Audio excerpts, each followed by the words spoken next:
الحمد لله نحمده ونستعينه ونستغفره ونؤمن به ونتوكل عليه ونعوذ بالله من شرور أنفسنا ومن سيئات أعمالنا من يهده الله فلا مضل له ومن يضلل فلا هادي له وأشهد أن لا إله إلا الله وحده لا شريك له وأشهد أن محمدا عبده ورسوله أما بعد فإن خير الحديث كتاب الله وخير الهدي هدي محمد صلى الله عليه وسلم وشر الأمور محدثاتها وكل محدثة بدعة وكل بدعة ضلالة وكل ضلالة في النار. أعوذ بالله من الشيطان الرجيم. بسم الله الرحمن الرحيم. إنما يريد الشيطان أن يوقع بينكم العداوة والبغضاء وقال تعالى إنما المؤمنون إخوة فأصلحوا بين أخويكم. محترم حاضرین، ہماری اس سے پہلے کی گفتگو سلسلہ وار جو خطبہ جمعہ میں جاری تھی اس کے مطابق آج سے ہمیں سیرت النبی صلی اللہ علیہ وسلم کے حوالے سے غزوہ خندق پر گفتگو کا آغاز کرنا تھا، لیکن اس سے پہلے کے جمعہ میں گزشتہ ہفتہ جیتانہ کی بستی میں جمعہ کا خطبہ ہوا. وہاں اتحاد و اتفاق اور اصلاح کے موضوع پر میں نے کچھ باتیں عرض کی. اس میں کچھ باتیں باقی رہیں اور اسے ریکارڈنگ وغیرہ سننے کے بعد کچھ حضرات سے گفتگو ہوئی تو ان کا مشورہ ہوا کہ مالیگاؤں میں بھی خطبہ جمعہ میں اس موضوع کو بیان کیا جائے، بلکہ انہوں نے کہا کہ وہ باتیں جو وہاں کہی گئی ہیں وہ یہاں کہی جائیں. ہو سکتا ہے ان کے مشورے اور میرے غور و فکر کرنے کے بعد مجھے محسوس ہوا کہ واقعی یہ موضوع آج کے ماحول میں وہ ہمارا گھریلو، سماجی، اجتماعی معاملہ ہو یا پھر خارجی طور سے مسلمانوں کے حالات کے پیش نظر دیکھا جائے کہ مسلمانوں کے خلاف آج کیسے ماحول بن رہا ہے، حالات بد سے بدتر اور تنگ سے تنگ تر ہوتے جا رہے ہیں. ہاں، ہم یہ دیکھ رہے ہیں ملکی سطح پر حکومت کی قساوت عوام اور خاص طور سے مسلمانوں کے لیے ان کی سختیاں دیکھ رہے ہیں. کسانوں کا معاملہ مسلمانوں کا معاملہ نہیں ہے، ملک کا ہے، ایک اکثریت کا ہے. اتنے لمبے عرصے سے وہ احتجاج کر رہے ہیں. صاف اور صریح طور پر نظر آ رہا ہے کہ وہ قوانین جن کے خلاف احتجاج کیے جا رہے ہیں وہ قوانین سراسر عوام یا عام کسانوں کے لیے ظلم ہے. بلکہ ان کے ساتھ ہی نہیں ہوگا، جب ان کی پیداوار پر کارپوریٹ سیکٹر کا قبضہ ہوگا تو عوام کے لیے بھی بڑی دقتیں ہوں گی. وہ سستا خریدیں گے اور انتہائی مہنگا بیچیں گے. ایک طرف مہنگائی بڑھتی جا رہی ہے، بے روزگاری جو بیماری اور وبا کی شکل میں جو صورتحال تھی اس کی وجہ سے اس کی بنیاد پر معیشت کا معاملہ ڈگمگایا ہوا ہے اور عام آدمی، کمزور آدمی اور اس میں سر فہرست مسلمان سب سے زیادہ جونج رہا ہے. ہمارے اپنے شہر کی صنعت کا معاملہ دیگر گو ہے، بحران کا شکار ہے. پھر ہر روز نئے نئے قوانین موجودہ حکومت بنا رہی ہے، تیزی سے بنا رہی ہے. الگ الگ ریاستوں میں ہم پڑھ رہے ہیں، دیکھ رہے ہیں، کہیں لو جہاد کے نام پر. ہاں، ابھی مدھیہ پردیش میں چھوٹے معاملے پر فساد ہوا اور ہم جانتے ہیں کہ یہ کس طرح ہوتا ہے. ہاں، پتھر چلانے کا الزام لگایا جاتا ہے مسلمانوں پر اور پھر انہی کا نقصان ہوتا ہے، پھر انہی کی گرفتاریاں ہوتی ہیں. اب مزید یہ اخبارات کہہ رہے ہیں، بتا رہے ہیں کہ جو اصل مجرم ہیں جنہوں نے حملہ کیا، رام مندر بنانے کے لیے مسلمان علاقوں میں چندے کے لیے بھیڑ بھاڑ کے ساتھ گئے اور پھر پتھر کا بہانہ کر کے فساد مچایا، لوٹ مار کی، نقصان پہنچایا، ان کی ویڈیو شوٹنگ تصویروں کے باوجود ان کے خلاف کارروائی برائے نام دکھاوے کی یا یوں کہیے نہیں ہو رہی ہے، اس کے بالمقابل مسلمانوں کو گرفتار کیا جا رہا ہے. لو جہاد کا قانون بنایا گیا کئی ریاستوں میں، مسلمانوں کو اریسٹ کیا جا رہا ہے. اس کی بنیاد پر ابھی آج بھی خبر ہے کہ ایک شخص کو گرفتار ہے، کورٹ کہہ رہی ہے کہ اس کے خلاف ثبوت نہیں ہے، حکومت اور پولیس ماننے کو تیار نہیں، مطلب کسی نہ کسی بہانے اس کو لپیٹے ہوئے.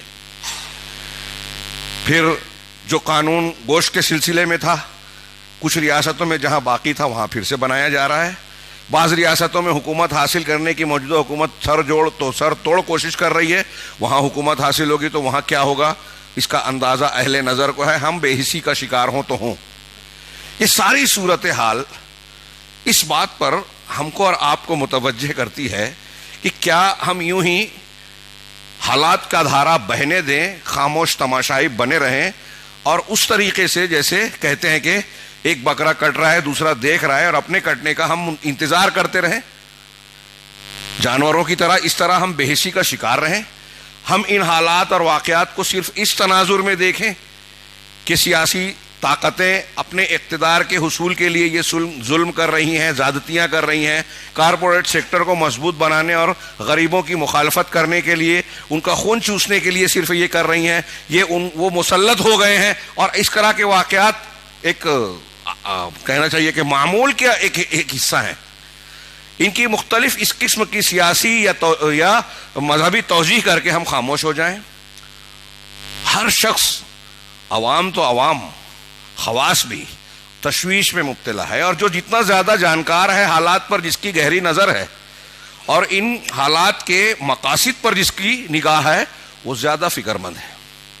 اسے دکھائی دے رہا ہے کہ ہندوستان کے حالات بھی انتہائی خرابی کی طرف مائل ہیں، اور وہ طبقہ جو اس ملک کو نقصان پہنچا رہا ہے، ملک کی اکثریت اور عوام کو نقصان پہنچانا چاہتا ہے، اس کے پاس اقتدار ہے، قوت ہے، اور سارے گویا اب نتیجہ یہ نکل گیا، اب تو اخبارات کھل کر لکھ رہے ہیں ہاں کہ کورٹ ہو، ای ڈی ہو، سی بی آئی ہو، یا پھر انکم ٹیکس کا ادارہ ہو، اب حکومت کے ہاتھ میں ہے۔ اگر کوئی شخص ان کے خلاف کچھ کہتا ہے، بولتا ہے، تو ان میں سے کوئی ادارے کی لپیٹ میں آ جاتا ہے، پولیس کی، سی بی آئی کی، ای ڈی کی، سیاسی انتقام، اور پھر کہا جاتا ہے کہ کچھ کیا بھی نہیں گیا، آواز کو دبا دیا جاتا ہے۔ کیا یہ واقعات میں نے جو اشارے کیے، منبر رسول میں ایک حدود ہوتی ہے کہ ہم بہت زیادہ اس طرح کی بات کریں تو لوگوں کو ناپسند ہوتی ہے، حالانکہ یہ ہماری زندگی کا حصہ ہے، اور اللہ کے نبی جناب محمد رسول اللہ صلی اللہ علیہ وسلم منبر سے حالات اور واقعات کی روشنی میں رہنمائی فرمایا کرتے تھے۔ تو اب سوال یہ ہے، میں یہ کہنا چاہتا ہوں قابل کوشچن مارک، کہ کیا یہ واقعات ہمارے دین سے یا ہمارے لیے کوئی ہے فکریہ نہیں رکھتے، دین سے اس کا تعلق نہیں ہے، ہمارے ایمان و عقیدے سے اس کا کوئی جوڑ نہیں ہے، ایسے ہی دیکھتے رہیں؟ جی نہیں۔ میں نے اس سے پہلے بارہا بیان کیا، اہل علم بیان کرتے ہیں، قرآن و حدیث بیان کرتے ہیں کہ ہمارا اور آپ کا یہ عقیدہ ہے کہ اگر ایک پتا بھی کسی درخت سے ٹوٹ کر گرتا ہے تو اللہ کی مشیت اور اذن کے بغیر نہیں ہلتا۔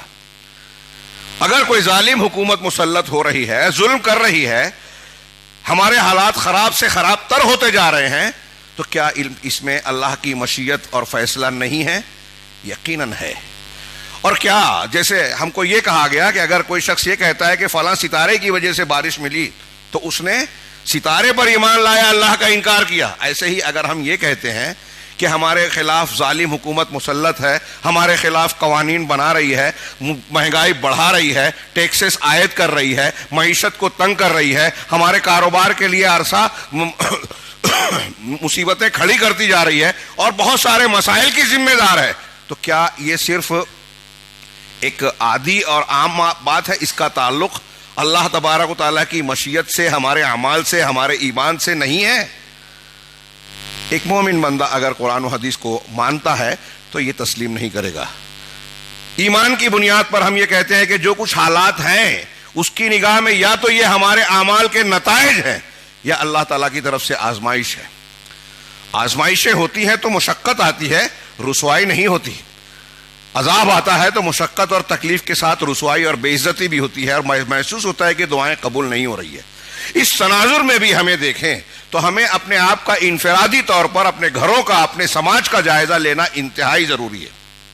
اور مسلمانوں کے لیے اپنے لیے مصیبت کو دعوت دینے کی جو بہت بڑی وجوہات ہیں، اس میں بنیادی وجہ ہے شرک اور بدعات، سب سے بڑی وجہ۔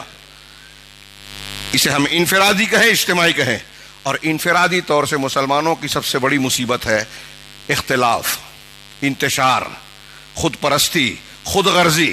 اجتماعی مفادات کے مقابلے میں ذاتی اور خاندانی مفادات کو ترجیح دینا. اسی سلسلے میں پچھلے ہفتہ میری گفتگو ہوئی تھی جیتانا کی مسجد میں. ابتداءً میں نے اس میں اتحاد و اتفاق کے تعلق سے قرآن و حدیث کی تعلیمات کا ذکر کیا, اور اس سلسلے میں میرا ایسا خیال ہے کہ ہر جماعت, ہر گروہ اس سلسلے میں خوب تقریریں کرتی ہے, اور عوام و خواص یہاں جتنے لوگ بیٹھے ہیں بہت ساری باتیں اس بارے میں جانتے ہیں. قرآن کی آیتیں جانتے ہیں کہ اللہ تعالیٰ نے کہا ہے سب مل کر اللہ کی رسی کو مضبوطی سے پکڑ لو, وَاعْتَصِمُوا بِحَبْلِ اللَّهِ جَمِيعًا. قرآن کہتا ہے کہ وَلَا تَنَازَعُوا فَتَفْشَلُوا, آپس میں جھگڑو نہیں ورنہ کمزور ہو جاؤ گے. وَتَذْهَبَ رِيحُكُمْ, اور تمہاری ہوا اکھڑ جائے گی, نکل جائے گی. ہوا اکھڑ جائے گی, کوئی عزت نہیں رہے گی, حکومت نہیں رہے گی, شوکت اور دبدبہ نہیں رہے گا. یہ سب معنی ہے ہوا اکھڑ جانے کا, اور آج مسلمانوں کی ہوا اکھڑی ہوئی ہے. قرآن نے کہا کہ اگر تمہارے درمیان کوئی اختلاف ہو جائے تو اللہ کی طرف پلٹاؤ اور رسول کی طرف. اگر تمہارا ایمان ہے اللہ پر اور آخرت کے دن پر, یہ بھی ہم سب جانتے ہیں, لیکن سب مانتے نہیں ہیں, اختلاف کرتے ہیں اور اختلاف کے حل کے لیے مانڈوالی کی بات کرتے ہیں. اللہ تبارک و تعالیٰ نے رسول اللہ صلی اللہ علیہ وسلم نے جتنے اختلافات کا ذکر کیا, یہاں تک کہ آپ نے یہ کہا تھا کہ میری امت میں 73 فرقے ہو جائیں گے, سب لوگ حدیث جانتے ہیں, تو آپ نے اس کا حل کیا بتایا تھا کہ نجات کون پائے گا؟ اختلاف کرنے والے لوگوں کو. قرآن نے کہا, پچھلے ہفتے میں نے آیتیں پیش کی, صرف اس کی طرف ابھی اشارہ کر رہا ہوں, کہ جن لوگوں نے اپنے دین کو ٹکڑے ٹکڑے کر دیا, فرقے فرقے میں بانٹ دیا اور گروہ گروہ میں بٹ گئے, آپ کا ان سے کوئی تعلق نہیں ہے. ہم اور آپ چاہتے ہیں کہ اللہ کا یہ فیصلہ ہمارے اوپر نافذ ہو کہ اللہ کہہ رہا ہے کہ نبی سے تعلق نہیں ہے. اگر ہم چاہتے ہیں تو ہم لوگوں کو ان میں شریک اور شامل نہیں ہونا چاہیے جن کے بارے میں اللہ نے کہا کہ دین کو گروہ گروہ اور فرقے فرقے میں بانٹ دیا, جو تقسیم کا شکار ہو گئے اور خود مختلف مسلک اللہ کے نبی صلی اللہ علیہ وسلم اور صحابہ کے طریقے سے ہٹ کر اختیار کر رہے ہیں. ما انا علیہ واصحابی, نجات پانے والا گروہ وہ ہے جو میرے اور میرے صحابہ کے طریقے پر ہے. اللہ کے رسول کا اور صحابہ کا مسلک کیا تھا, کس سلسلے کے ماننے والے تھے؟ چشتی, قادری, نقشبندی, سہروردی, رفاعی, تیجانی, کوئی سلسلہ تھا؟ یہ سب بدعت ہے. حنفی, شافعی, مالکی, حنبلی, کیا یہ اس وقت یہ مسلک تھے؟ نہیں تھے, بعد میں پیدا ہوئے. امام حنیفہ, امام شافعی کی موجودگی, امام مالک کی موجودگی کے باوجود 5 سے کافی دنوں کے بعد بطور مسلک ان کی طرف نسبت شروع کی گئی. اس سے پہلے اگر کبھی نسبت تھی بھی تو درسی قسم کی تھی.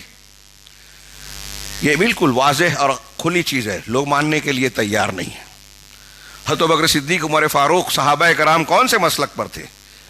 اللہ کے رسول نے کہا نا, نجات پانے والا گروہ ہے جو میرے طریقے پر, صحابہ کے طریقے پر ہوگا. آپ کا اور صحابہ کا طریقہ اختیار کر لیا جائے تو یہ مسلک باقی بچیں گے جتنے ہیں.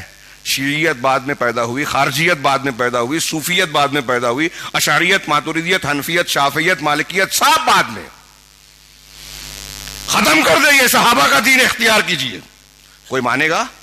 ظاہر سی بات ہے کہ یہ فتنہ تو مقدر ہے اور لوگوں کے آسانی سے گلے میں اترتی بھی نہیں ہے. دنیا کے سوال کیا ان کو نہیں سمجھتا؟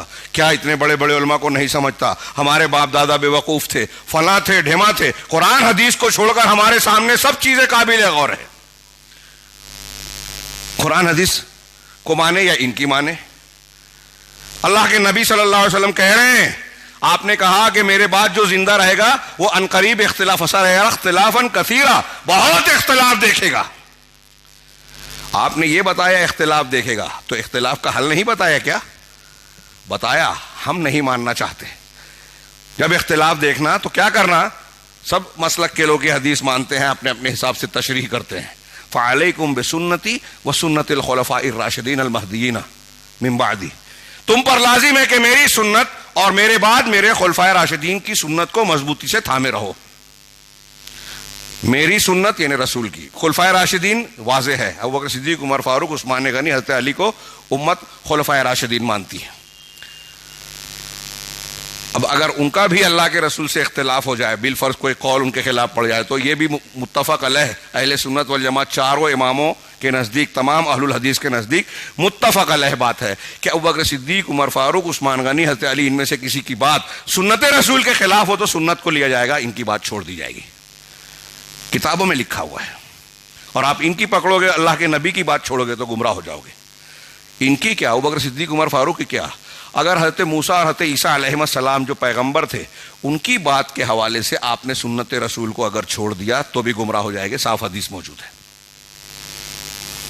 کتنی صاف بات ہے. اختلاف کے خاتمے کا نسخہ قرآن نے کہا اللہ کی طرف پلٹاؤ اور رسول کی طرف. وما اختلفتم فی شیء وما اختلفتم من شیء فحکمہ الی اللہ. تمہارا کسی بھی معاملے میں اختلاف ہو، کسی بھی چیز میں، قرآن کی آیت ہے یہ، کسی بھی چیز میں تمہارا اختلاف ہو تو اس کا فیصلہ اللہ کی طرف ہے. مطلب قرآن سے، اس کی شریعت سے حکم کا فیصلہ کیا جائے اس اختلاف کا. اس کا ایک مطلب تو یہ ہوا کہ قرآن اور حدیث میں ہمارے اختلافات کا حل ہے. اگر حل نہ ہوتا تو اللہ تعالیٰ اور رسول اللہ صلی اللہ علیہ وسلم اس بات کا حکم ہی نہ دیتے کہ قرآن اور حدیث سے اپنا فیصلہ کرو. وہ کہہ رہے ہیں کہ اپنا کوئی بھی اختلاف ہو، مسلک کا اختلاف، برادری کا اختلاف، وراثت کا جھگڑا، جماعت کا جھگڑا، مسجد کا جھگڑا، بھائی بھائی کا، میاں بیوی کا، کسی کا بھی جھگڑا، کچھ بھی جھگڑا ہو، اس کو اللہ کی طرف پلٹاؤ، رسول کی طرف پلٹاؤ. مطلب قرآن اور حدیث میں ان کا حل ہے. ہم کہتے ہیں حل ہے ہی نہیں، ہے، ہم ماننا نہیں چاہتے.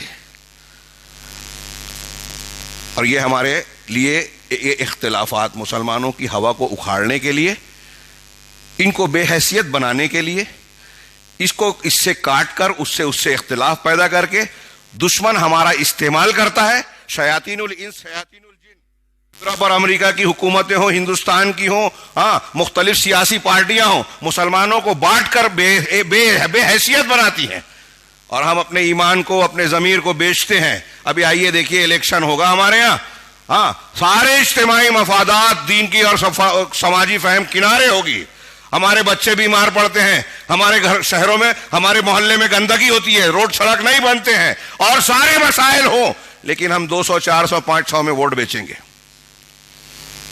اب جو لوگ ووٹ خرید رہے ہیں وہ ایمانداری سے کام کریں گے. آپ چلاتے رہیے 5 سال، ہمارے یہاں یہ نہیں ہو رہا ہے، وہ نہیں ہو رہا ہے، مسلم علاقے میں نہیں ہوتا ہے، اس علاقے میں ہو رہا ہے. آپ نے اپنی حیثیت خراب کی ہے. ان سے زیادہ جو چن کر جا رہے ہیں خطرناک عوام ہیں، جو یہ پوچھتے ہیں کہ ہم ووٹ دیں گے تو کتنے پیسے دو گے. اپنے ضمیر، ایمان کی قیمت لگا رہے ہیں آپ.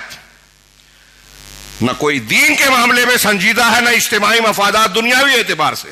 تو کہاں سے فائدہ ملے گا؟ ہم اپنے طور سے چلنا چاہتے ہیں اور سوچتے ہیں کہ سارے فوائد، حکمتیں، مصلحتیں مل جائیں. ناممکن بات، ایسا نہیں ہوگا. اگر فصل اچھی کاٹنی ہے تو اس کے لیے بیج ڈالنا ہوگا، اس کی نگرانی کرنی ہوگی، نگہداشت کرنی ہوگی. آپ کچھ نہ کریں اور سوچیں فصل بہت اچھی ہے، ناممکن بات ہے. دنیاوی قانون بھی یہ نہیں کہتا. جو محنت کرے گا وہ پائے گا پھل، اور جو دوسرے ہیں محنت کر رہے ہیں، آج جن کے بارے میں ہم رو رہے ہیں کہ کورٹ میں ان کا چل رہا ہے، بابری مسجد کے سلسلے میں آج غیر مسلم دنیا، کسان بھی کہہ رہے ہیں کہ کھلا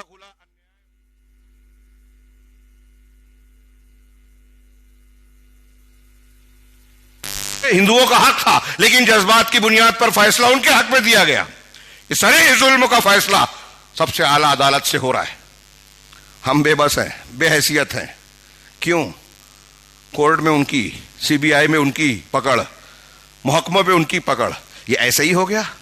آپ اور ہم جس طرح گھر میں بیٹھ کے پلاننگ کرتے ہیں، ہوٹل میں بیٹھ کے تبصرے کرتے ہیں، اس کی ٹانگ کھینچتے ہیں، اپنے آپ کو کمزور بناتے ہیں اور پھر امید کرتے ہیں کہ ہم کو اللہ کی رحمت ملے گی، مدد ملے گی. ناممکن بات ہے. ہم اپنے پیر ہاتھ کاٹ رہے ہیں خود ہی اور امید رکھتے ہیں کہ طاقت رہے گی. سوچئے، غور کیجئے، جن لوگوں کا رونا رو رہے ہیں نا، 70 سال 100 سال اس سے زیادہ سے محنت کر رہے ہیں، وہ لوگ قربانی دے رہے ہیں. ان کے بڑوں کا، ان کی گروہ کا جب فیصلہ ہو جاتا ہے تو کوئی ہٹتا نہیں ہے. آج کہیں بھی الیکشن ہو رہا ہے، لوگوں کا تجزیہ ہے، لوگ کر رہے ہیں کہ 30 سے 35 36% میں BJP ہر جگہ فتح پا رہی ہے. کیوں؟ باقی لوگوں کو جو ووٹ پڑتے ہیں 68% 60% سے اوپر وہ کئی لوگوں میں بٹتے ہیں، ان کا ووٹ فکس ہے. متعین ہے، جو ذہن سازی انہوں نے کی ہے، جن پر محنت کی ہے، وہ ان کے لیے پکے. کچھ بھی حالات ہو جائیں اپنی پارٹی کو نہیں چھوڑیں گے. ہمارے ہاں کچھ بھی حالات ہو جائے اپنے لوگوں کے ساتھ نہیں دیں گے. یہ معاملہ ہے معمولی چیز میں. ان کو بھی یہ یقین ہے کہ مسلمانوں سے کوئی ٹینشن نہیں ہے، ان کو توڑ دینا ہے.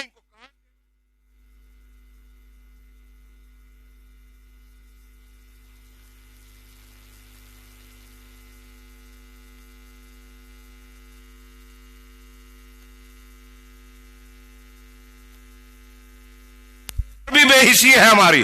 ہم یہ سمجھتے ہیں جماعت کے تعلق سے ہماری کوئی ذمہ داری ہے ہی نہیں. کسی کا جھگڑا ہو رہا ہے تو ذاتی جھگڑا ہو رہا ہے، دو کا اختلاف ہو رہا ہے تو ہم کو کوئی لینا دینا نہیں. کیوں جھنجھٹ میں پڑے؟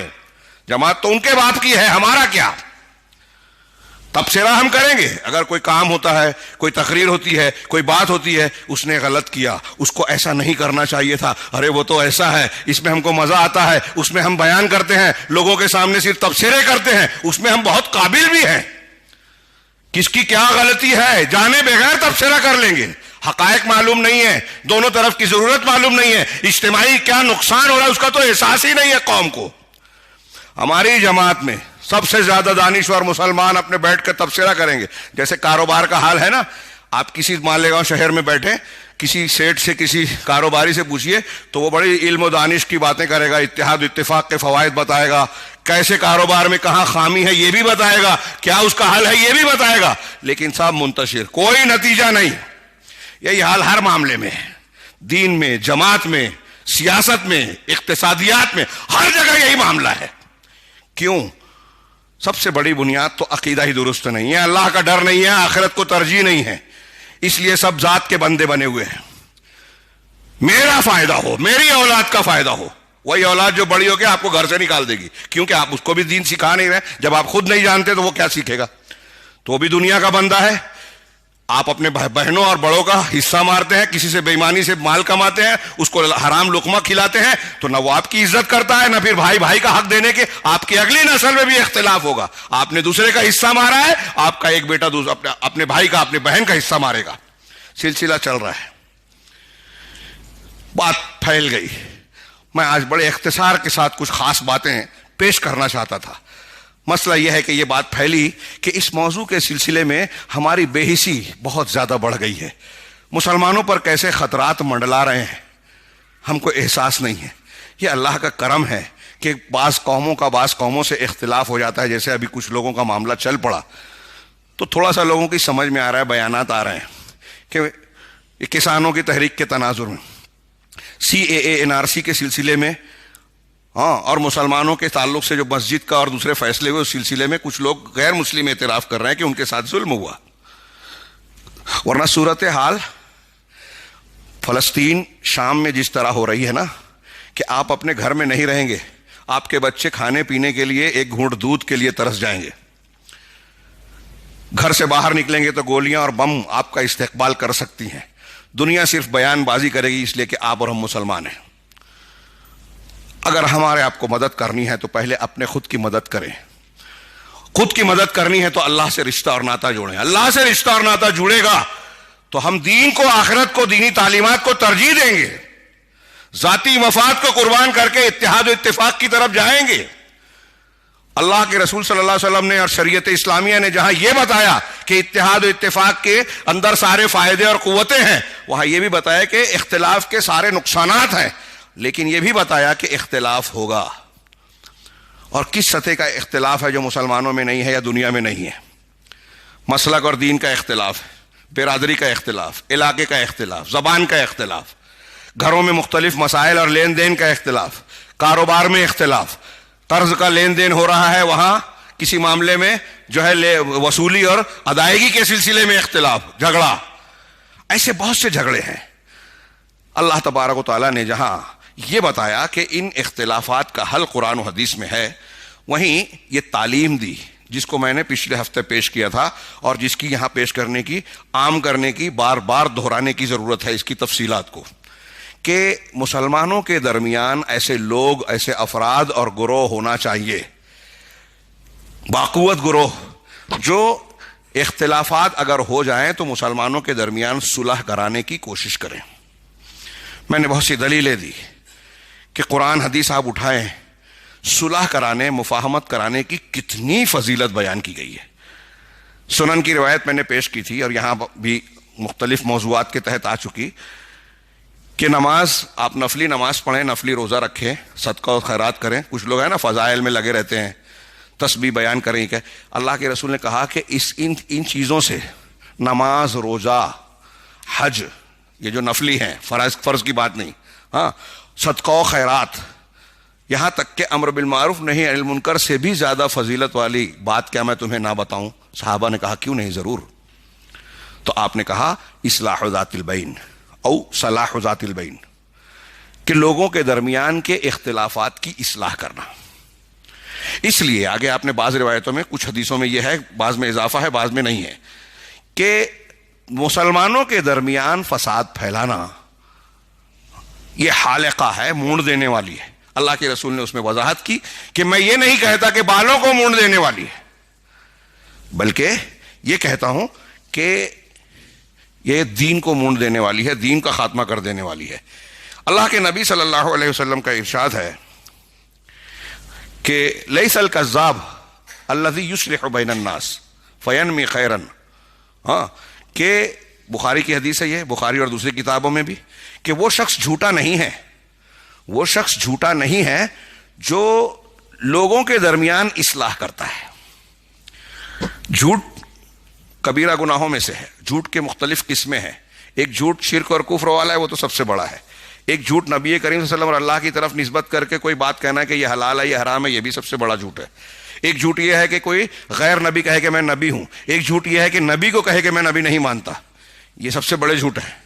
پھر اس سے کم درجے کے جھوٹ، الگ الگ درجے کے معاملات میں کسی کے کیس اور مقدمے میں آپ جھوٹی گواہی دے، شہادت زور، یہ بھی کبیرہ گناہوں میں بھی کبیرہ ہے شرک کے بعد۔ ایک عام معاملات میں جھوٹ ہے۔ تو جھوٹ جتنی بھی قسموں کا، یہاں تک کہ آپ مذاق کے لیے بھی جھوٹ بولتے ہیں تو اس پر بھی ویل کی تعلیم ہے۔ حسن درجے کی روایت ہے کہ اس شخص کے لیے ویل ہے جو لوگوں کو ہنسانے کے لیے جھوٹ بولتا ہے۔ لیکن 3 مقامات پر صحیح مسلم، مسند احمد وغیرہ کی روایتوں میں ہے کہ جھوٹ نہیں جائز ہے مگر 3 مقامات پر۔ ایک مسلمانوں کے درمیان صلح اور اصلاح کرنے کے لیے، ایک جنگ کے معاملے میں، ایک شوہر بیوی کو یا بیوی شوہر کو آپسی معاملات میں اچھائی پیدا کرنے کا۔ اگر تینوں پر غور کریں تو تینوں میں مسلمانوں کے اجتماعی فائدے اور نقصان سے بچاؤ کا پہلو ہے۔ اس سے صلح کرانے کی اہمیت معلوم ہوتی ہے کہ جھوٹ جو انتہائی ناپسندیدہ ہے، بری بات ہے، حرام ہے، اس کی اجازت ہے۔ یہ جو حدیث میں نے بخاری کی پڑھی پہلے، کہ وہ شخص جھوٹا نہیں ہے جو 2 مسلمانوں کے درمیان صلح کرانے کے لیے چغلی کرتا ہے، جھوٹی چغلی۔ ایک آدمی نے آپ کا اور کسی آدمی کا اختلاف ہے تو دوسرے کو جا کے کہتا ہے کہ وہ تو تمہاری تعریف کرتا ہے، کہا نہیں ہے اس نے، لیکن وہ کہہ رہا ہے جھوٹی بات اچھائی کے لیے، تاکہ دونوں کا دل ایک دوسرے کے لیے نرم پڑے اور ملاقات ایک دوسرے سے مل لے۔ جھوٹ کو اللہ کے رسول صلی اللہ علیہ وسلم نے فرمایا، ایک دوسری حدیث، کہ سب سے بہترین صدقہ، جو پہلی والی ابو دردہ کی حدیث میں نے سنائی نا کہ نماز روزے سے زیادہ بہتر ہے، دوسری عام حدیث ہے کہ افضل الصدقہ اصلاح بین الناس، الاصلاح بین الناس، کہ سب سے بہترین صدقہ ہے لوگوں کے درمیان اصلاح کر دینا۔ یہاں جھوٹ برا اجازت ہی نہیں ہے، بلکہ جھوٹ قابل تعریف ہے کہ 2 لوگوں کو ملانے کے لیے آپ جھوٹ بولیں۔ قبیصہ بن مخارق رضی اللہ تعالیٰ عنہ کی روایت میں نے پیش کی تھی، صحیح مسلم اور دوسری حدیث کی کتابوں میں ہے، پچھلے ہفتے میں میں اس کا ایک حصہ پیش کر دوں۔ انہوں نے آ کر کہا کہ اللہ کے رسول صلی اللہ علیہ وسلم، میں نے ایک ضمانت اور ذمہ داری لی تھی، اس سلسلے میں مجھے ادائیگی چاہیے، اس سلسلے میں سوال کرنے آیا ہوں۔ آپ نے کہا کہ آپ ٹھہرو، اقم حتی تأتینا الصدقۃ، تم یہاں رکو یہاں تک کہ ہمارے پاس صدقے کی رقم آ جائے۔ صدقے کی رقم، یہ تحمل تو حمالتن، میں نے ضمانت لی ہے، اس کی تشریح کی لوگوں نے، اور آگے حدیث میں اللہ کے رسول نے بھی بیان کیا، تو اس میں بھی وضاحت یہ ہے کہ اگر کوئی شخص 2 لوگوں کے درمیان جھگڑا ہو گیا، فرض کیجئے کہ ایک نے ایک سے قرض لیا تھا، دینے والا مانگ رہا ہے اور لینے والا جو ہے دے نہیں پا رہا ہے، دونوں میں جھگڑا ہو گیا۔ اب تیسرا ایک آدمی آتا ہے، کہا کہ کیا بات ہے، ایسی بات ہے، کہا ٹھیک ہے تمہارے قرض کی ذمہ داری میں لیتا ہوں، اتنے دن پر یہ ادا کر دے گا، نہیں دیا تو میں دوں گا۔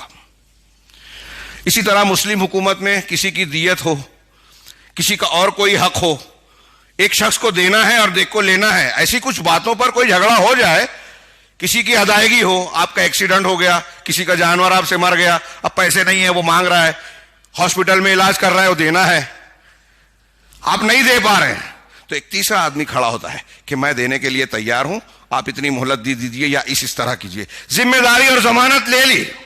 کیوں لی ذمہ داری اور ضمانت؟ تاکہ ان دو مسلمان گروہوں یا افراد کے درمیان اتحاد اور اصلاح رہے، دونوں میں جوڑ پیدا ہو جائے، میں بوجھا اٹھا لیتا ہوں، دونوں مل جائیں. یہی بات حضرت قبیصہ نے کی اور اللہ کے رسول صلی اللہ علیہ وسلم کو آ کر بتایا، اور بتایا کہ اس بنیاد پر میرے اوپر واجب الادا میں مقروض ہو گیا. ہاں، امام بہقی وغیرہ تشریح میں کہتے ہیں کہ اگرچہ آدمی مالدار ہو اور کسی کی ضمانت لے لی ہو جھگڑا مٹانے کے لیے مسلمانوں میں اصلاح کے مقصد سے، تو اس حدیث کی روشنی میں اللہ کے رسول نے آگے فرمایا کہ یا قبیصہ، اے قبیصہ سنو، سوال کرنا، ہاتھ پھیلانا صرف 3 آدمی کے لیے حلال ہے، 3 میں سے ایک معاملے کے لیے جائز اور حلال ہے. اس میں سے ایک یہ ہے کہ رجل تحمل حمالتن، کہ ایک ایسا آدمی جس نے کسی کا بوجھ اپنے سر لیا، یعنی کسی کی گارنٹی ضمانت لے لی بیچ میں پڑھ کر، تو اب اس کے لیے فتحل لہ المسئلہ، تو اس کے لیے سوال کرنا حلال ہے، حتی یصیبہا، یہاں تک کہ لوگوں سے پیسہ اکٹھا کر کے، چندہ جمع کر کے، بھیک مانگ کے کہہ لیجئے، لوگوں سے مانگ کر وہ اتنی رقم جمع کر لے جس سے وہ واجب الادا رقم پوری ہو جائے، تب اس کو رک جانا ہوگا. یعنی جب تک وہ ضمانت کا پیسہ ادا نہیں کر سکتا اس وقت تک اتنا پیسہ اس کو لوگوں سے لینا جائز ہے. دوسرا، کسی دوسرا اور تیسرے نمبر پہ سرسری ذکر کر دوں کہ کسی کوئی مصیبت آئی، مسلمان کا مال ہلاک ہو گیا، ختم ہو گیا، اس کے لیے بھی سوال کرنا جائز ہے، یہاں تک کہ اتنا اسے حاصل ہو جائے کہ اس کی زندگی کی گاڑی ٹھیک ٹھاک چل سکے باعزت طریقے سے. تیسری شکل کہ کوئی آدمی فاقے کا شکار ہو جائے. ہاں، اللہ کے رسول نے کہا کہ قبیصہ، کسی آدمی کو فاقہ لاحق ہو جائے اور اس کے قوم قبیلے کے پڑوس کے 3 اچھے لوگ یہ گواہی دے کہ ہاں وہ فاقے سے ہے، تو اس کے لیے بھی سوال کرنا، بھیک مانگنا، ہاتھ پھیلانا جائز ہے. آخری جملہ جو آپ نے فرمایا، مسلمانوں میں اس پہ بھی کام کرنے کی ضرورت ہے کہ اے قبیصہ، یہ 3 شکلیں ہیں انسان کے مانگنے کے حلال ہونے کی، اس کے علاوہ جو سوال کرتا ہے تو وہ حرام کھاتا ہے. آج ہمارے ہاں بھیک مانگنے والے، گدا گری کرنے والے گلی گلی گھوم رہے ہیں، مسلمانوں کو فکر نہیں ہے اس کی. اس سے کسی قوم کے کسی لوگوں کو شرمندگی، بے عزتی محسوس نہیں ہوتی، بلکہ یہاں تو برادری کی بنیاد پر کچھ لوگ کہتے ہیں کہ ہمارا حق ہے کہ بھیک مانگے. کوئی دین وین نہیں ہے یہ، اور یہ جہالت ہے مسلمانوں میں. گدا گری کا علاج بھی اپنے سماج سے کرنا چاہیے. بعض غیر مسلموں کے یہاں اجتماعی نظام سکھوں کے یہاں اتنا مضبوط ہے کہ آپ کو کوئی بھکاری نظر نہیں آئے گا. اب آپ جب کہیں گے کسی مسلمان لیڈر سے، بڑے سے، چھوٹے سے، کہ بھکاریوں کو کچھ روزگار لگا دیا جائے، کچھ کام پہ لگا دیا جائے، مزدوری نوکری سکھائی جائے، تو ہمارے ان سے محنت کرنے سے پہلے یہی فتویٰ ملے گا، ارے کوئی فائدہ نہیں ہے.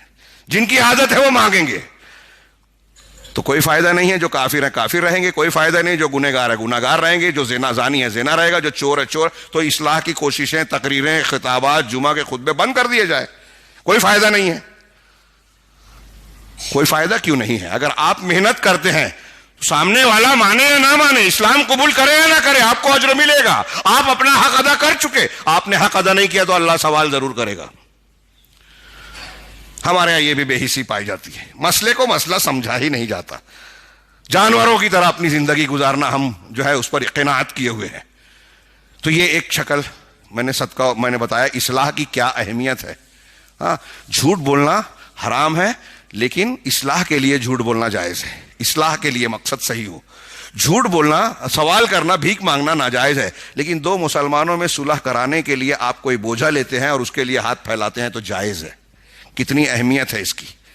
اگر اس کی اہمیت بتانے والی احادیث، نصوص، روایات، قرآن کی آیتوں کو میں پیش کروں تو بہت لمبی چوڑی گفتگو ہو جائے گی. یہاں صرف یہ ایک پیش کیا جائے کہ صلح کو اہل علم نے کہا کہ ایک صلح جائز ہے، ایک ناجائز ہے. جائز صلح کی 5 قسمیں بیان کی ہیں. ہاں، ایک تو حرام والی شکل بعد میں بات کرتے ہیں. جائز والی شکل 5 قسم کی ہے. ایک یہ کہ مسلمانوں اور اہل حرب جن سے جنگ ہے، غیر مسلموں کے درمیان صلح کرنا. تفصیل میں نہیں جاؤں گا. جیسے صلح حدیبیہ کے موقع پر اللہ کے رسول صلی اللہ علیہ وسلم نے کفار مکہ سے صلح کی. وہاں صلح ہو رہی ہے. اللہ کے رسول صلی اللہ علیہ وسلم کی طرف سے جب لکھا جا رہا ہے محمد رسول اللہ, تو مکہ کے نمائندوں نے کہا کہ اگر ہم رسول اللہ آپ کو مان لیتے تو ہمارا اور آپ کا جھگڑا ہی کیا ہوتا ہے, اس لیے رسول اللہ مت لکھو. حضرت علی لکھ رہے تھے, کہا اللہ کے رسول نے کہا ٹھیک ہے رسول اللہ مٹا دو. تو حضرت علی نے کہا میں نہیں مٹاؤں گا. نبی کریم صلی اللہ علیہ وسلم نے پوچھا کہاں ہے, آپ پڑھنا نہیں جانتے تھے, کہاں لکھا ہوا ہے؟ آپ نے اپنے ہاتھ سے مٹایا. اور پھر صلح ہوئی. اس سے استنباط کیا لوگوں نے, امام بخاری نے یہ حدیث جب نقل کی واقعہ تو عنوان قائم کیا کہ مسلمان مشرکین کے ساتھ صلح اور اصلاح کا بیان کا باب صلح مع المشرکین, یا باب الصلح مع المشرکین, اس طرح کا جملہ لگایا. مشرکین کے ساتھ صلح, یعنی اگر مسلمانوں کی مصلحت ہو, اجتماعی فائدے کا تقاضا اور ضرورت ہو, تو مشرکین کے ساتھ بھی صلح کی جائے گی. آج ہمارے یہاں کرنا پڑتی ہے, لوگ فتویٰ دے دیتے ہیں. صلح کرنا الگ ہے, سودا کرنا الگ ہے. کچھ لوگ صلح کرتے ہیں, کچھ لوگ سودا کرتے ہیں. سودا کرنا قوم کو بیچنا ہے. ہاں, ہمارے یہاں لوگ سودے کرتے ہیں. میں ابھی اس کی مثالیں دوں تو تلخی پیدا ہوگی. اس کے بعد دوسری صلح کی ایک قسم ہے الصلح بین المسلمین و اہل الحرب. دوسرا صلح بین اہل العدل و اہل البغی من المسلمین. مسلمانوں میں جو عدل والے اور جو ظلم والے ہیں, جو انصاف پر قائم ہے, یعنی سچائی پر, صحیح پر, حق پر, مسلمان گروہوں میں اختلاف ہو گیا. ایک گروپ یہ ہے, ایک گروپ یہ ہے. تو اب دونوں میں صلح کرائی جائے. تو کیسے صلح کرائی جائے گا؟ قرآن نے اس کا طریقہ بتایا. وَإِن طَائِفَتَانِ مِنَ الْمُؤْمِنِينَ اقْتَتَلُوا فَأَصْلِحُوا بَيْنَهُمَا. اگر مسلمانوں کے دو گروہوں میں اختلاف ہو جائے تو ان دونوں کے درمیان صلح کرا دو. ہاں, دونوں کے درمیان میل ملاپ کراؤ. یہ حکم ہے, اللہ کا حکم ہے, رسول کا حکم ہے. رسول اللہ صلی اللہ علیہ وسلم کی تعلیمات ہے. میں نے گزشتہ ہفتہ کچھ مثالیں پیش کی, اور بھی کچھ مثالیں آپ کی سیرت میں آپ دیکھیں کہ مسلمانوں میں کہیں بھی اختلاف ہوتا تھا. بخاری کی روایت میں اہل قباء کے اندر اختلاف ہو گیا, اتنا ہو گیا کہ ایک دوسرے پر پتھر سنگباری کرنے لگے, پتھر مارنے لگے. رسول اللہ صلی اللہ علیہ وسلم کو پتہ چلا تو کہا اذهبوا بنا نصلح بینہم, کہ چلو ہم ان کے درمیان صلح کرائیں. بخاری کی روایت ہے. بنی عمرو بن عوف کے درمیان اختلاف ہوا, اللہ کے رسول کو خبر ملی, آپ اصلاح کے لیے گئے. زبیر بن عوام آپ کے پھوپھی زاد بھائی اور ایک انصاری صحابی کے درمیان کھیت کے پانی کے سلسلے میں اختلاف ہوا. آپ نے پہلے مرتبہ میں جو فیصلہ کیا صلح کی بنیاد پر کہ زبیر اپنا پانی لے کر ان کے لیے چھوڑ دو, جبکہ حق صرف زبیر کا تھا. جب اس نے کہا کہ آپ کے رشتہ دار ہیں اس لیے آپ ایسا فیصلہ کریں, تب آپ نے ناراض ہو کر صحیح انصاف والا کہا کہ اس پر زبیر کا حق ہے, کہ صحیح فیصلہ تو یہ ہے, میں نے صلح کے لیے یہ کیا. ان کا حق نہیں تھا, لیکن اس لیے دینا چاہا کہ مسلمانوں میں اختلاف نہ ہو, نرمی برتی جائے. دو مسلمانوں کے درمیان اختلاف ہوا تو کعب نے کہا کہ میں پورا قرض لوں گا. اس نے تھوڑا مہلت یا وقت چاہا, جھگڑا ہوا. اللہ کے رسول صلی اللہ علیہ وسلم تشریف لائے, کہا کعب کو اشارہ کر کے کہ اپنا قرض آدھا کم کر دو. انہوں نے کہا میں آدھا کم کرتا ہوں, اور پھر اس سے کہا کہ اب تم اس کو ادا کر دو. یہ صلح کا طریقہ. یہاں ظلم نہیں کیا رسول اللہ صلی اللہ علیہ وسلم نے, اس میں تخفیف کی, نیکی پر ابھارا اس شخص کو جسے لینا تھا, اور جسے دینا تھا اس کو لیے نرمی کی صورت پیدا کی تاکہ وہ بھی مان جائے اور جھگڑا ختم ہو. ایک شخص نے کہا, دو لوگوں کا جھگڑا ہو رہا تھا, ایک نے کہا کہ اللہ کی قسم, ایک صحابی کہہ رہے تھے کہ میں ذرا تنگی میں ہوں, آپ کو جو حق مجھے دینا ہے اس میں کچھ کمی کر دو, نرمی برتو. تو اس نے کہا واللہ لا افعل, اللہ کی قسم میں ایسا نہیں کروں گا. نبی کریم صلی اللہ علیہ وسلم نے گھر سے نکل کر پوچھا کہ کون ہے اللہ پر قسم کھا کے یہ کہہ رہا ہے کہ میں نیکی کا کام نہیں کروں گا؟ قسم کھا کے یہ کہہ رہا ہے نیکی نہیں کروں گا. کہا اللہ کے رسول میں نے کیا, اب آپ جب کہہ رہے ہیں تو یہ جو چاہے میں اس کے لیے تیار ہوں, یہ جتنا کم کرنا چاہے کم کرے, میں نرمی کے لیے تیار ہوں. فوراً وہ مان بھی جاتے تھے اللہ اور اس کے رسول کا فیصلہ. ایسے اور بھی کئی, میں نے جو پچھلے ہفتے پیش کی تھی, اللہ تعالیٰ نے یہ بھی کہا لا خیر فی کثیر من نجواہم الا من امر بصدقۃ او معروف او اصلاح بین الناس, کہ لوگوں میں ان کے نجوا میں لوگ جو الگ سے سرگوشی کرتے ہیں, کانا پھوسی کرتے ہیں, اس میں کوئی خیر نہیں ہے سوائے ان لوگوں کے جو صدقے کا حکم دے, لوگوں کے درمیان اصلاح کا کام کرے یا پھر یا معروف کا کام کرے, صدقہ دے معروف کرے یا لوگوں کے درمیان اصلاح. اس کی تشریح کافی زبردست ہے. ہاں, اللہ تبارک و تعالیٰ نے یہاں معروف کا جو لفظ استعمال کیا اس میں صدقہ بھی آ جاتا ہے اور لوگوں کے درمیان اصلاح کا معاملہ بھی آ جاتا ہے. علماء نے کہا کہ معروف کہنے کے باوجود صدقے کا بھی ذکر کرنا اور پھر لوگوں کے درمیان اصلاح کا بھی ذکر کرنا ان کی اہمیت کو اجاگر کرتا ہے کہ اس میں کتنی اہمیت کی بات ہے کہ نیکی کا ذکر کیا تو عام طور سے ساری نیکیاں اس میں آ گئی, اب اس میں بطور خاص اس کا ذکر کیا جا رہا ہے, مطلب یہ ایک خصوصی اہمیت رکھتی ہے. آگے اسی آیت میں کہا کہ جو شخص وَمَن يَفْعَلْ ذَلِكَ ابْتِغَاءَ مَرْضَاتِ اللَّهِ فَسَوْفَ نُؤْتِيهِ أَجْرًا عَظِيمًا, جو شخص یہ چیز لوگوں کے درمیان صلح کرانے والا کام اللہ کی خوشنودی کو چاہتے ہوئے کرے گا, ہم اسے اجر عظیم سے نوازیں گے. علامہ ابن رجب حنبلی اور دوسرے علماء نے کہا کہ اس آیت سے یہ معلوم ہوتا ہے کہ اگر کوئی شخص اللہ تبارک و تعالیٰ کی خوشنودی نہ چاہتے ہوئے بھی یہ کام کرے تو وہ بھی قابل تعریف ہے. قرآن کہہ رہا ہے, اور اگر اللہ کی خوشنودی چاہ رہا ہے تو بہت اجر ملے گا.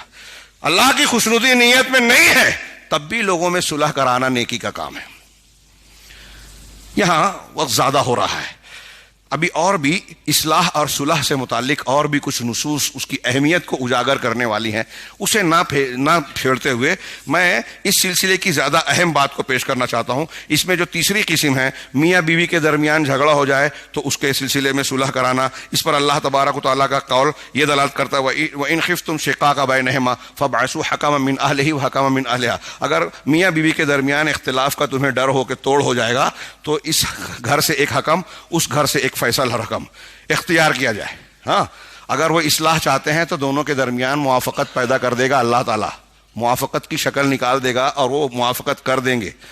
یہ پنچ حضرات عبد الرحمن بن ناصر السعدی اس آیت کی تشریح میں کرتے ہیں کہ میاں بیوی کا جھگڑا ہو تو دونوں کے رشتے کو بچانے کے لیے صلح کرنے کے لیے حکم مقرر ہونا چاہیے, اور حکم کو حکم بنانے کا مطلب یہ ہے کہ دونوں فریق اس کی بات مانیں. ضروری نہیں ہے کہ جو شوہر چاہ رہا ہے, جو بیوی چاہ رہا ہے یا دونوں کے گھر والے چاہ رہے ہیں حکم وہ فیصلہ. ہمارے یہاں لوگ حکم بناتے ہیں تو چاہتے ہیں کہ میں جیسا چاہتا ہوں یہ حکم ویسا کرے, ورنہ فوراً پنچ کے مخالف ہو گئے. یہ فریق کی غلطی ہے. عبد الرحمن بن ناصر سعدی اس میں کہتے ہیں کہ قرآن نے کہا اس کو حکم, حکم کا مطلب یہ کہ جو فیصلہ کرے گا, تو اب جب فیصلہ آپ نے بنایا ہے تو اس کا فیصلہ ماننا پڑے گا, ماننا چاہیے, الا یہ کہ وہ ظلم کرے, قرآن حدیث کی صراحتاً مخالفت کرے, تو آپ وہاں اس کو احتجاج کر سکتے ہیں. تو میاں بیوی کے درمیان اسی طرح دو جھگڑا کرنے والوں کے درمیان شوہر اور بیوی سے کہا کہ شوہر سے تم کو ظلم زیادتی کا خوف ہے تو تم ایسا کرو, وہاں بھی صلح کی طرف ترغیب دی. شوہر سے بھی یہی کہا. دوسری آیت میں طلاق ہو جانے کے بعد والمطلقات یتربصن بانفسہن والی آیت میں بھی کہا کہ اگر شوہر طلاق دینے کے بعد دوبارہ لانا چاہتا ہے تو اگر اصلاح چاہتا ہے تو واپس لائے. پچھلے ہفتے میں نے یہ بیان کیا ہے, بہت اہم نقطہ ہے. قرآن کہہ رہا ہے کہ اگر اصلاح کا مقصد ہے تو بیوی کو واپس لائے, ورنہ چھوڑ دے, طلاق دے دے. اگر آپ اصلاح نہیں چاہتے تو طلاق بہتر ہے. اور یہ طلاق, یہ اختلاف کتنا پسند ہے کہ ابلیس جب رات میں اپنا عرش بچھاتا ہے اپنے چیلے چاپڑوں سے پوچھتا ہے آج کس نے کیا کیا, تو جس کی جو کاروائی ہوتی ہے کہا ٹھیک تم نے کوئی خاص نہیں کیا. لیکن جو شخص کہتا ہے کہ میں نے اختلاف پیدا کیا یہاں تک کہ میاں بیوی کے درمیان طلاق ہو گیا, تو کہا تو بڑا بہترین آدمی ہے, تو قریبا. اور یہی قرآن کی آیت میں میں نے پڑھا انما یرید الشیطان ان یوقع بینکم العداوۃ والبغضاء فی الخمر والمیسر. شیطان یہ چاہتا ہے کہ شراب اور جوئے کے ذریعے سے تمہارے درمیان عداوت, دشمنی پیدا کر دے. قرآن کہہ رہا ہے شیطان یہ چاہتا ہے. کوئی انسان, اختلاف گناہ ہے, گناہوں میں کچھ گناہ ایسے ہیں جس میں انسان کو مزہ آتا ہے, لذت ملتی ہے بظاہر, اور کچھ ایسے ہوتے ہیں جس میں مزہ نہیں آتا. جھگڑا اختلاف لذت والا گناہ نہیں ہے. اس لیے کوئی آدمی جانتے ہوئے جھگڑا لڑائی اختلاف چاہتا نہیں ہے. تو یہ کون چاہتا؟ علامہ ابن تیمیہ نے کہا اس آیت کی تشریح میں کہ دیکھیے اللہ کہہ رہا ہے کہ شیطان چاہتا ہے. کیسے چاہتا ہے؟ شراب اور جوئے کے ذریعے سے. اس میں ایک اور اہم پہلو بیان کیا انہوں نے کہ آدمی, شراب پینا گناہ ہے, جوا کھیلنا گناہ ہے. اگر ایک آدمی شراب پینے لگے, جوا کھیلنے لگے, تو شیطان کے لیے یہ کافی نہیں ہے. شیطان اتنے پر بس نہیں کرتا, بلکہ اس جوئے بازی اور شراب خوری کو ذریعہ بنا کے مسلمان اور مسلمان کے درمیان اختلاف اور دشمنی ڈالتا ہے شیطان. اس کا مطلب یہ کہ مسلمانوں سے دشمنی اور اختلاف شراب اور جوئے سے زیادہ بڑا گناہ ہے. سوچئے, ہم لوگ مانتے نہیں ہیں, سمجھتے نہیں ہیں. شراب پینا کتنی بری بات ہے, نشہ, آج افسوس کی بات ہے، کل تک اس معاملے میں تو مسلمانوں کو کہا جاتا تھا کہ مسلمان نشہ نہیں کرتا، آج ہمارے یہاں بھی سنتے ہیں کہ گھر گھر نئے نئے قسم کے نشے لوگ کر رہے ہیں۔ تو یہ نشہ بھی شیطان کے لیے کافی نہیں ہے، آگے بڑھ کر اختلاف پیدا کرتا ہے، نزاع پیدا کرتا ہے۔ تو اللہ تعالیٰ نے میاں بیوی کے درمیان، اسی طرح مال کے علاوہ جو معاملات ہوں اس میں جھگڑا ہو جائے تو اللہ اور رسول اللہ صلی اللہ علیہ وسلم نے مختلف آیات اور احادیث میں اتفاق پیدا کرنے کی کوشش کا حکم دیا۔ قرآن میں اللہ تبارک و تعالیٰ نے مال کے سلسلے میں بھی کہا، پانچویں شکل یہ کہ مال میں دو جھگڑا کرنے والوں کے سلسلے میں اتحاد پیدا کیا جائے، وراثت کا جھگڑا ہو، لین دین کا ہو، قرض کا معاملہ ہو، مال غنیمت کا۔ سورہ انفال کے آغاز میں اللہ تعالیٰ نے کہا، جب صحابہ کا اختلاف ہوا مال غنیمت کے بارے میں تو اللہ نے کہا کہ اللہ سے ڈرتے رہو، وَأَصْلِحُوا ذَاتَ بَيْنِكُمْ، اور اپنے آپس کے معاملات کو درست کرو اور اللہ اور اس کے رسول کی اطاعت کرتے رہو۔ یہ مختلف شکلیں بیان کی گئی۔ میں یہاں اہم بات جو پیش کرنا چاہتا ہوں اس موضوع سے متعلق، جس پہلو کو لوگ نظر انداز کر دیتے ہیں، وہ یہ ہے کہ اللہ کے نبی صلی اللہ علیہ وسلم یا رسول اللہ تبارک و تعالیٰ نے جو صلح کا حکم دیا تو اس کا طریقہ بھی بتایا۔ آج ہمارے یہاں پنچ پائے جاتے ہیں، کچھ لوگ دنیاوی اعتبار سے، کچھ لوگ دینی بنیاد پر صلح کرانے کی بظاہر کوشش کرتے ہیں، لیکن جس طرح میں نے ابھی ضمناً ذکر کیا کہ فریق یہ چاہتا ہے کہ حکم، پنچ، قاضی ہمارے طرف سے بولے، ہمارے اعتبار سے بولے، وہ اس کو جا کے لمبی چوڑی تقریر کرتا ہے، 5 منٹ کی بات 1 گھنٹے میں بولتا ہے، ایسا ہوا تھا، ویسا ہوا تھا، فلاں سن میں یہ ہوا تھا، پھر اس وقت یہ ہوا تھا، پھر اس وقت یہ ہوا تھا۔ کوئی بیچ میں پنچ پڑ جائے تو سزا بھگتتا ہے وہ۔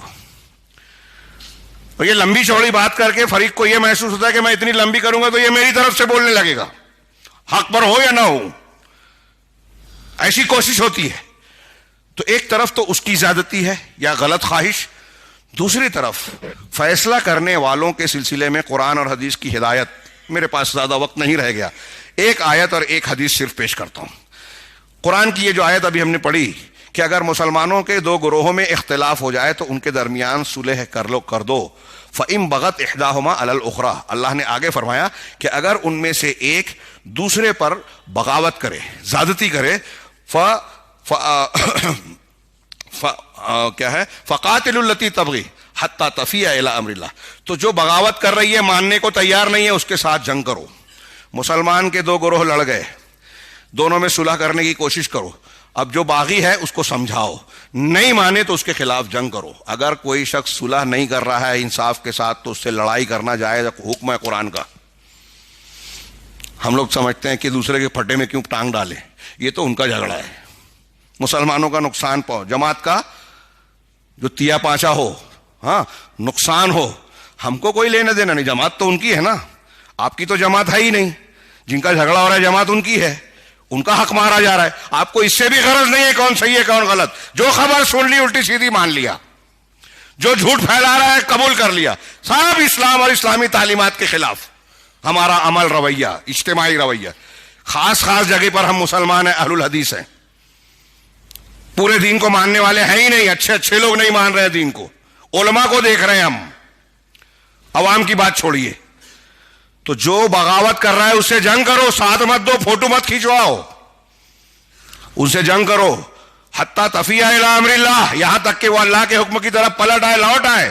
فاصلحوا بینہما بالعدل، یہ جملہ یاد رکھنے والا ہے، ہر پنچ کے گھر پہ جا کے لکھ دیجئے یہ جملہ قرآن کا، کہ ان دونوں کے درمیان انصاف کے ساتھ فیصلہ کرو، عدل کے ساتھ، مانڈوالی نہیں کہ تو ایک قدم پیچھے ہٹا میں ایک قدم۔ پنچوں کا ہمارے یہاں خاص جملہ ہے، بہو بیٹی کمزور ہے تو اس کو دبایا جاتا ہے، مظلوم ہے اسی کو سمجھایا جاتا ہے۔ ہمارے یہاں ہماری مسجد چھین لی گئی، توڑ دی گئی، ہاں ہم ہی کو کہا گیا کہ تم کو دوسری زمین دے دیتے ہیں، یہ دے دو مندر کے لیے۔ یہ فیصلہ نہیں ہے، انصاف نہیں ہے، مانڈوالی ہے، ظالمانہ فیصلہ ہے۔ ہمارے پنچ بھی یہی کر رہے ہیں، اور میں یہ بار بار کہتا ہوں کہ ہمارے درمیان میں جو ظلم زیادتی ہو رہی ہے طاقتور کمزوروں کے ساتھ جو کر رہا ہے، جھوٹے الزام لگانا، بدنام کرنا، غیبت چغلی کرنا، اس کو کمزور کرنا، اس کے خلاف سازش کرنا، اس کی حصار بندی کرنا، یہی سب حکومت مسلمانوں کے ساتھ کر رہی ہے۔ نام آپ مودی کا دے، فلاں کا دے، ڈھما کا دے، کوئی بھی آئے گا، آپ کا عمل جیسا لگے۔ قرآن نے کہا ہے، ہمارا ایمان ہے کہ نہیں؟ وَكَذَلِكَ نُوَلِّي بَعْضَ الظَّالِمِينَ بَعْضًا بِمَا كَانُوا يَكْسِبُونَ. ایسے ہی ہم بعض ظالموں پر بعض ظالموں کو مسلط کرتے ہیں ان کے کارستانیوں کے نتیجے. ہماری کارستانی غلط ہے، کمزوروں پر ظلم کر رہے ہیں، حقوق کو مار رہے ہیں، انصاف نہیں کر رہے ہیں، تو ہمارے اوپر انصاف کرنے والا آ ہی نہیں سکتا، سوال ہی نہیں ہے. قرآن غلط ہو جائے گا اگر ایسا ہوگا تو. قرآن تو صحیح ہے. تو ہم جب ظلم کر رہے ہیں تو ہمارے اوپر بھی ظالم بیٹھے گا، اور بیٹھے ہیں. روتے رہو، چلاتے رہو، دعا کرتے رہو، کچھ فرق پڑے گا نہیں. دعائیں قبول ہو، اللہ کی رحمت اور مدد ملے، اس کے لیے ضروری ہے کہ ہم اصلاح کا کام کریں. کیسے؟ بالعدل. قرآن کہہ رہا ہے شرط یہ ہے کہ انصاف کے ساتھ. وَأَقْسِطُوا، اور انصاف کرو. اللہ تبارک و تعالیٰ انصاف کرنے والوں کو پسند کرتا ہے. انصاف کرنے والوں کو اللہ تبارک و تعالیٰ پسند کرتا ہے. اسی طرح اللہ کے نبی صلی اللہ علیہ وسلم نے ایک حدیث میں فرمایا، یہ جو صلح جائز اور ناجائز والی بات ہے، اللہ کے رسول صلی اللہ علیہ وسلم کی ایک حدیث، یعنی میں نے ایک آیت اور ایک حدیث کی بات کہی تھی. اللہ کے نبی صلی اللہ علیہ وسلم کو فرمانا ہے الصلح جائز بین المسلمین. ہاں، کہ صلح مسلمانوں کے درمیان جائز ہے، سوائے اس صلح کے جو کسی حلال کو حرام یا حرام کو حلال بنائے. اور مسلمان، اسی حدیث کا اگلا ٹکڑا ہے والمسلمون علی شروطہم، مسلمان اپنی شروط پر ہیں. یعنی اگر کوئی رواج تعلق چل رہا ہے، اسلام سے ٹکرانے والا نہیں ہے، تو وہ چلے گا، سوائے اس شرط کے جو کسی حلال کو حرام یا حرام کو حلال کر دے. یہ قرآن کی جو آیت میں نے پیش کی کہ انصاف کے ساتھ صلح کروائی جائے، اور یہ شرط والی بات کہ صلح کون سی جائز ہے. ہر صلح کرائی جا سکتی ہے، وہ صلح نہیں کرائی جائے گی جس میں حرام حلال بنے حلال، کسی کا حق مارا جائے، کسی پر زیادتی ہو، کسی پر ظلم ہو، قرآن حدیث کی مخالفت ہو، ایسی صلح نہیں کرائی جائے گی، وہ جائز نہیں ہے. اس حدیث کا معنی یہ ہوا، اور صحیح حدیث ہے، علامہ البانی وغیرہ نے صحیح کہا. اب ہمارے یہاں جب پنچ لوگ کہتے ہیں کہ ٹھیک ہے قرآن حدیث ہم کو نہیں معلوم، ہم جو فیصلہ کر رہے ہیں تم کو ماننا پڑے گا. ٹھیک ہے، امام صاحب کا فتویٰ تو یہ ہے، لیکن ہم یہ کہہ رہے ہیں کہ تم تھوڑا یہ کر لو، تم تھوڑا وہ کر لو. اگر فریقین کی رضامندی ہو اور حقدار کچھ حق میں کمی کر کے اپنی بات کو کہ ٹھیک ہے میں اپنے حق میں 1 لاکھ لینا تھا 50,000 پہ راضی ہوں اور صلح کر رہا ہوں، تو یہ چل جائے گا. اور خوش دلی سے وہ اگر کر رہا ہے، لیکن آپ اس کو دباؤ ڈالیں. اب ایک آدمی آتا ہے کہتا ہے کہ بھائی آپ کو 1 لاکھ لیا تھا انہوں نے، اب دے نہیں رہا ہے، تو آپ بولتے ہیں، وہ جو لینے والا ہے کہتا ہے میں تو صلح کے لیے تیار ہوں. ہمارے یہاں کچھ لوگ آتے ہیں نا، بولتے ہیں ارے وہ تو بول رہا ہے میری کوئی شرط ہے ہی نہیں، میں ملنے کو تیار ہوں. اب سامنے جاتے ہیں تو وہ بولتا ہے کہ میرا 1 لاکھ لیا تھا 50 تو دے دے وے، تو بولتا ہے ارے یہ تو شرط لگا رہا ہے.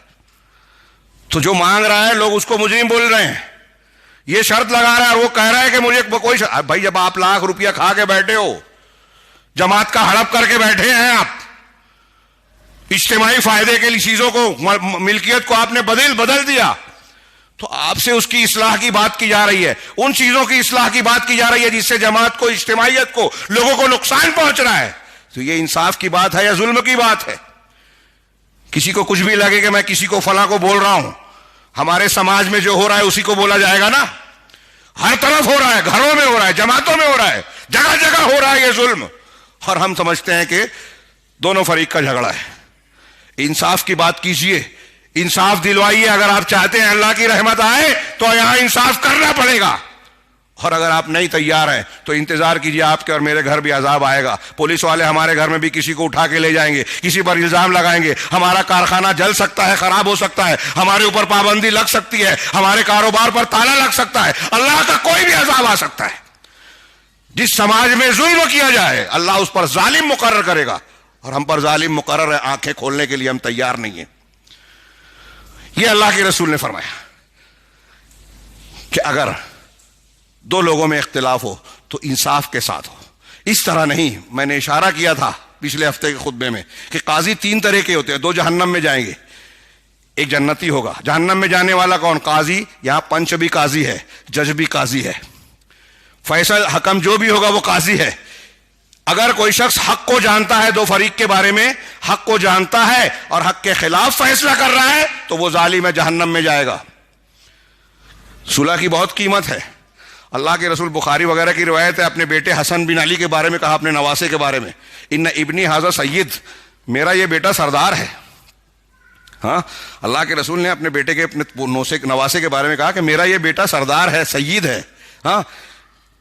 سیصلح بین فئتین عظیمتین من المسلمین او کما قال، کہ یہ عنقریب مسلمانوں کے دو عظیم گروہوں کے درمیان صلح کرائے گا. اس کا مطلب حضرت حسن کی سیادت، سید ہونے کی بنیاد اور وجہ کیا بتائی رسول نے اسی حدیث میں آگے؟ سید ہیں. کیوں سید ہیں؟ کہ مسلمانوں کے دو گروہ میں صلح کرائیں گے. صلح کرانے والا سید ہے، سردار ہے، لیڈر ہے، بڑا ہے.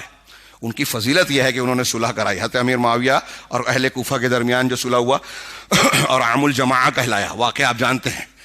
تو اتنی بڑی فضیلت ہے صلح کرانے کی، لیکن اگر صلح کرانے والا حق جان کے حق کے خلاف کرے فیصلہ تو اللہ کے رسول نے کہا جہنم میں جائے گا.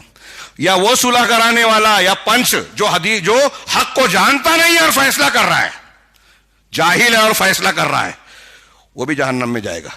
جنت میں کون جائے گا؟ تیسرا، جو حق کو جانتا ہے اور اسی کے مطابق فیصلہ کرتا ہے. میں ایک روایت پیش کر کے بات کو ختم کروں کہ قرآن حدیث کے خلاف یا ظلم کے ساتھ اگر فیصلہ کیا جائے تو اللہ تعالیٰ کے یہاں وہ مردود ہوگا، قابل قبول نہیں ہوگا. ہمارے یہاں لوگ آتے ہیں نا، کہتے ہیں صلح کر لو، اور پھر یہ بولتے ہیں مانتا نہیں ہے. یہ لوگ مانتے نہیں ہیں، یہ الزام تراشیاں کرتے ہیں. تو صلح کرانے والا جو پروپیگنڈا کر رہا ہے، جو خود اختلاف کو بڑھاوا دیتا ہے. کچھ لوگ آتے ہیں جب ناکام ہوتے ہیں تو ایک فریق کی برائی بیان کرتے ہیں یا دونوں کی، تو اور اختلاف بڑھاتے ہیں ایک کی برائی کر کے. وہ مخلص نہیں ہے، اجر و ثواب نہیں چاہتے، وہ کچھ اور چاہتے ہیں. تو جو صلح کرانا چاہتا ہے، میں ایک روایت بخاری کی پیش کروں، وقت زیادہ ہو گیا ہے، اختصار کے ساتھ پچھلے ہفتے بھی میں نے پیش کی تھی. عام طور سے وہ پیش نہیں کی جاتی اس موضوع میں. ایک صحابی، اللہ کے رسول صلی اللہ علیہ وسلم کے صحابی کہتے ہیں کہ ایک دیہاتی آپ کے پاس آیا اور اس نے کہا کہ میرے درمیان اور میرے مقابل کے درمیان اللہ کی کتاب کے ساتھ فیصلہ کیجیے. اس کے بعد اس کے پیچھے ایک دوسرا شخص آیا جو اس سے زیادہ سمجھدار اور فقیہ تھا. اس نے کہا ہاں اللہ کے رسول، آپ ہمارے درمیان اللہ کی کتاب کے مطابق فیصلہ کیجئے اور مجھے اجازت دیجئے بیان کرنے کی. چنانچہ انہوں نے بیان کرنا شروع کیا اور کہا کہ میرا بیٹا اس شخص کے گھر پہ ملازم تھا. عسیف کا لفظ ہے، انہیں نوکری کرتا تھا، ملازمت کرتا تھا. چنانچہ اس کا اور اس کی بیوی کا تعلق ہو گیا اور انہوں نے زنا کر لیا. جب یہ معاملہ سامنے آیا تو میں نے کہا کہ ٹھیک ہے، اس کے بدلے میں تم کو 100 بکریاں دے رہا ہوں اور ایک لونڈی دے رہا ہوں اور معاملہ ختم کیا جائے. تو عوض میں نے اسے 100 بکریاں دی اور لونڈی دی. لیکن پھر مجھے کچھ لوگوں نے بتایا کہ نہیں، اس گناہ کی سزا تمہارے بیٹے پر 100 کوڑے ہے اور اس کی بیوی پر یہ ہے کہ اس کو رجم کر دیا جائے. 100 کوڑے اور 1 سال کے لیے جیلاوطنی. زانی کی یہی سزا ہے شریعت میں، کنوارے زانی کے لیے 100 کوڑے اور 1 سال کی جیلاوطنی، اور شادی شدہ زانی کے لیے رجم کر دینا. وہ جب لوگوں نے مجھے یہ بتایا تو میں آپ کے پاس ہم لوگ آئے ہیں، آپ اللہ کی کتاب کے مطابق فیصلہ کیجئے. تو اللہ کے رسول صلی اللہ علیہ وسلم نے فرمایا کہ میں تمہارے درمیان اللہ کی کتاب کے مطابق ہی فیصلہ کروں گا. الغنم والولیدۃ رد علیک، کہ بکریاں اور وہ لونڈی جو تم نے دی ہے ان کو، وہ تم کو واپس لوٹا دی جائے گی. تمہارے بیٹے کو 100 کوڑا مارا جائے گا، 1 سال کے لیے جلا وطن کیا جائے گا. اللہ کی کتاب کا فیصلہ یہی ہے. اور اے انیس، صحابی رسول انیس وہاں موجود تھے، تم جاؤ اس کی بیوی کے پاس پوچھو، اگر وہ اعتراف کرتی ہے کہ اس نے زنا کیا ہے تو اس کو رجم کر دو. وہ گئے، پوچھے اور اس نے اعتراف کیا، رجم کر دی گئی. یہاں بیان یہ کرنا ہے، اہل علم نے اس حدیث سے یہ مسئلہ بھی نکالا کئی مسائل کے ساتھ کہ دیکھیے ان دونوں کے درمیان ایک اختلاف ہوا، زنا کا معاملہ، گناہ کا معاملہ، ظلم کا معاملہ ہوا. شوہر کو لڑکے کے باپ نے 100 بکریاں اور ایک لونڈی دے دی. اس سے دونوں میں صلح ہو گئی.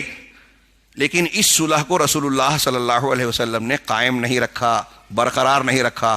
اگر صرف صلح ہی مل جانا ہی، کیسے بھی مل جاؤ، اگر یہی مقصود ہوتا تو اللہ کے رسول کہتے جاؤ تم نے کر لیا نا، کوئی بات نہیں. لیکن آپ نے صلح کے اس طریقے کو رد کیا، اللہ کا فیصلہ نافذ کیا. اس لیے صلح قرآن حدیث کے خلاف نہیں ہوگی. کسی نے اگر کسی کا حق مارا ہے، کسی کا حق لیا ہے، کسی پر ظلم کیا ہے، حلال کو حرام اور حرام کو حلال بنایا ہے، جماعت کا کوئی پراپرٹی ہے، آپ نے کسی کو خاصگی بنا لیا ہے، تو یہ ظلم ہے، حرام ہے. اس کو حلال کیجئے، اس کو صاف کیجئے، اس کے بعد صلح کیجئے۔ اللہ تعالیٰ سے دعا ہے کہ وہ ہمیں، ہمارے پنچوں کو، ہمارے درمیان میں صلح کرنے والوں کو توفیق، صحیح توفیق عطا فرمائے، مسلمانوں کے آپس کے معاملات کو درست فرمائے، دونوں لوگوں کے دلوں کو ملائے۔ ہم کسی کی دشمنی اور کسی کی کہ بغض اور عناد کی بات نہیں کر رہے ہیں، یہ جو حق اور انصاف کی بات کر رہے ہیں، اگر اس پر عمل کیا جائے تو دل بھی ملیں گے، محبت ہوگی، آپس میں تعاون اور خوشگوار ماحول پیدا ہوگا، اور جب ایسا ماحول پیدا ہوگا تو اللہ کی رحمت ہوگی۔ لیکن کیا سوال یہ ہے کہ ہم اور آپ اس کے لیے تیار ہیں؟ بارک اللہ لنا ولکم فی القرآن المجید ونفعنا وإیاکم بالآیات والذکر الحکیم، انہ تعالی جواد کریم ملک بر رب العالمین۔